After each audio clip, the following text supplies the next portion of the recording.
Kody Brown offers self-help guidance on how to demand on a cameo. Anyone can make a cameo appearance. They could be a singer, entertainer, public personality, or reality star. It is available to everybody, and anyone may put up the hotel. Kody charges $150 for a message, but anyone can establish their own price. His average video message duration is just less than a minute, ranging from 30 to 1.5 minutes. In other words, you're paying a lot for little work. He occasionally gets his wife Robyn to make a brief cameo appearance. She will also either act a little strange or play coy and shy, as if she's not truly present on the program. However, I found it intriguing that he is offering guidance on life. Watch these clips to see the kind of advice he gives. Note that some of it is rather hypocritical from what we see of him on the show. Guys, it's Selena here. Welcome to TLC Flix. Make sure to give this video a thumbs up. I'm always curious as to whether the people making these appearances genuinely mean what they're saying. And I question the significance of seeking advice on topics they have no knowledge of from a complete stranger or someone you saw on reality TV. Therefore, Kody has never attended college. So if you're graduating from college or earning a master's degree in nursing, for example, he gives you advice on things he has no knowledge of. Even so, I'm sure you can sympathize and say that I've achieved comparable success. In essence, Kody's frequent discussions on relationships and parenting revolve around the difficulty of loving children. Because they can be gregarious, older children can be challenging to adore. Younger children are simpler to love since they depend on you and adore you. Additionally, he spends a lot of time discussing abundance and money, as well as positive affirmations about obtaining both. He will cover a lot of ground when it comes to relationships, keeping people accountable, and creating boundaries, which is kind of strange because when you think about it, the people who set boundaries with him and left his life are the ones who walked away. And it was him who was attempting to overstep their bounds, hold them back, or prevent them from accomplishing their goals or leading the lives they desired. Kody was pushing boundaries set by others, and he wasn't complying. However, he has somehow come to believe that he is the authority on boundaries because he and Robyn often discuss boundaries, and he would probably talk about his current practice of tough love with the kids.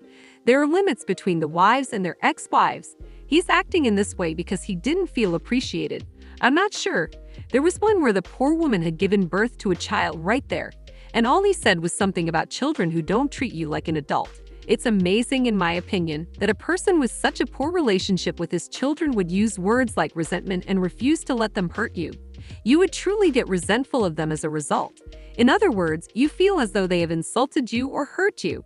You're frustrated with them and angry at them for whatever they did to you. You also cannot overlook that you've been wronged by them, so you let that fester, and he enjoys playing the victim. We all know this, but I am aware of the instances in which parents feel resentment toward their children.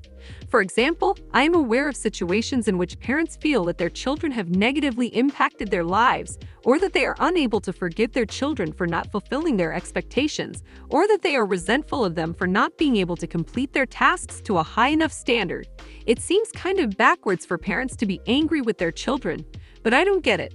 I can understand, though, if you hate your parents, because it would seem that a parent should accept and be forgiving of their child and recognize that their child may occasionally do things that anger them and that they aren't perfect.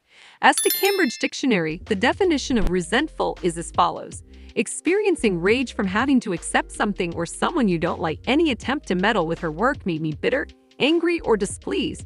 I came across this article that claims that mild resentment is a common emotion of parenting, which explains why nurses are frequently resentful of additional unpaid demands on their time.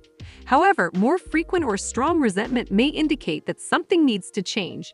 If you are a parent of a little child or a baby, it may indicate that you need to take action. Change must originate from inside. As kids grow older and you find yourself doing too much for them, you may need to call out to family or friends for support. You also need to take some time to rest or recharge your batteries.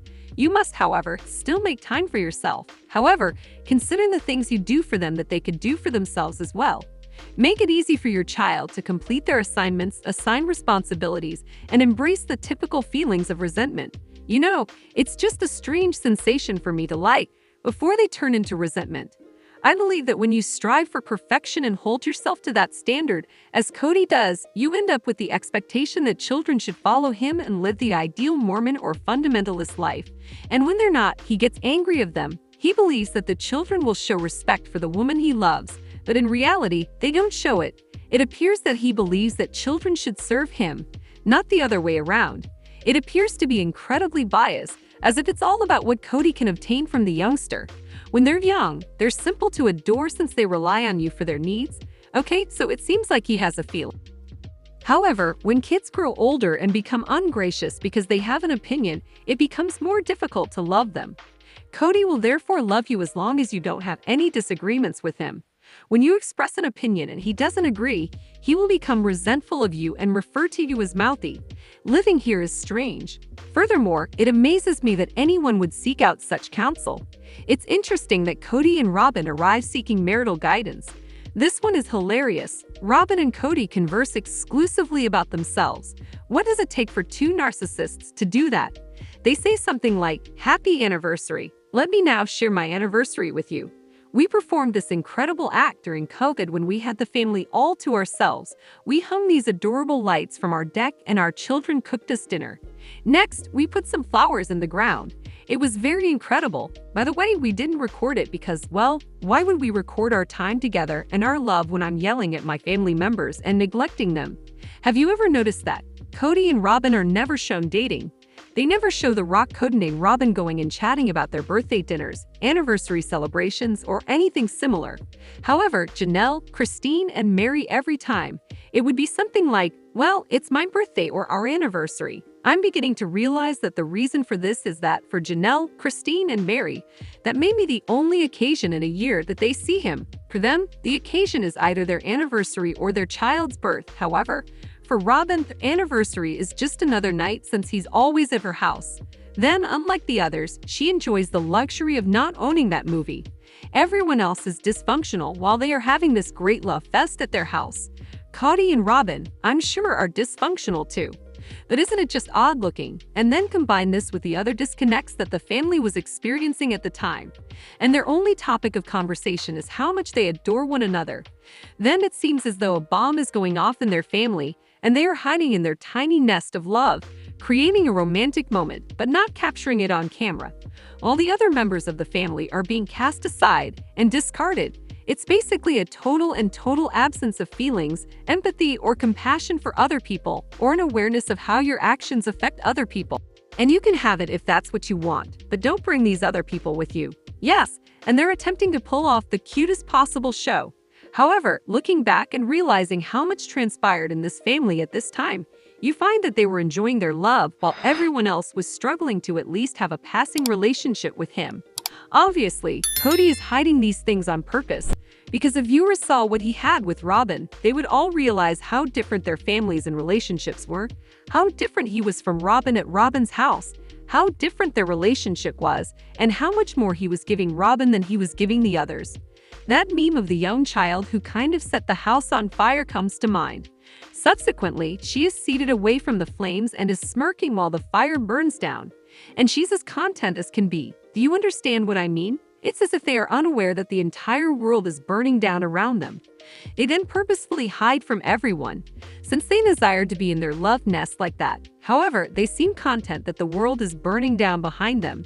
However, they also sob on the television while pretending that their world is burning down and that they are the ones destroying it, all the while acting like the victim.